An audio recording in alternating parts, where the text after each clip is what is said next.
బ్రహ్మానందం గారు సతీ సహగమనం గురించి ఎంత దారుణంగా మాట్లాడారో చూడండి. సతీ సహగమనం, భర్త చచ్చిపోతే భార్యని చితులకు తోసేవాళ్ళు. ఇప్పుడు ఆ నమ్మకాలు దేవుడి దయ వల్ల లేవు. సతీ సహగమనం అట. సతీ సహగమనం భర్త చచ్చిపోతే భార్యలను చితిలోకి తోసేసేవారట. సతీ సహగమనం అనేది ఏ కాలంలో కూడా బలవంతంగా లేదండి, దృష్టిలో పెట్టుకోవాలి. ఏదైనా అలాంటి కాలము ఉంది అనంటే కనుక మొఘలులు మన దేశానికి వచ్చిన తరువాత భర్త పోయినటువంటి ఆడవాళ్లను వాళ్ళు బ్రతకనిచ్చేవారు కాదు. వాళ్ళను తీసుకుని వెళ్ళిపోయి వాళ్ళని బానిసలుగా చేసుకుని చిత్రహింసలకు గురి చేస్తూ ఉండేవారు. మానవే ప్రధాన ధనంగా జీవించేటటువంటి భారతీయ నారీమణులు ఆ రాక్షసుల యొక్క బారి నుండి తప్పించుకోవడానికి వాళ్ళ చేతిలో ఆ విధంగా బానిసలుగా జీవించడం ఇష్టం లేక మానంతో ఆత్మాభిమానంతో వాళ్ళు ఆత్మాహుతి చేసుకునేవారు, అగ్నిలోకి దూకేసేవారు. పద్మావతి సినిమాలో మనం చూడలేదా? వేదంలో ఎక్కడా కూడా ఆ సతీ సహగమనాన్ని సమర్థిస్తూ మనకు మాటలు కనిపించవండి. ఆ మాటకొస్తే భర్త మరణించినటువంటి ఒక స్త్రీని ఉద్దేశించి ఋగ్వేదంలో 10వ మండలంలో 18వ సూక్తంలో 8వ మంత్రంలో ఈ విధంగా ఉంటుంది.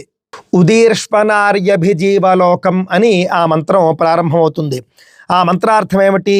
మృతుని పత్ని పుత్రాదులను గృహమును గురించి ఆలోచించుము, ఇక్కడి నుండి లెమ్ము, ఇక్కడ నీ పతి గతించినాడు, నీవు వృథాగా అతని వద్ద పడి ఉన్నావు, పాణిగ్రహణ గర్భధారణాదులు చేయించిన నీ పతితోడ నీవు స్త్రీ కర్తవ్యాన్ని నిర్వహించినావు, పతి మరణం ధృవపడింది, ఇక ఇంటికి మరలుము అని స్పష్టంగా ఉంది.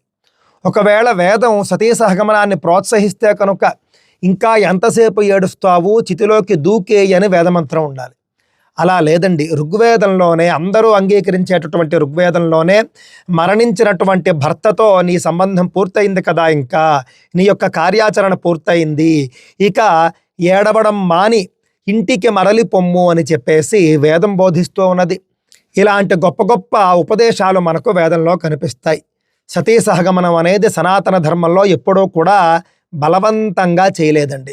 ఎవరూ తోసేసేవారు కాదండి. కొంతమంది ఐచ్ఛికంగా మాత్రమే వాళ్ళు సహగమనం చేసేవారు. మహాయోగ శక్తులు ఉన్నటువంటి యోగిని మణులు చేసేవారు.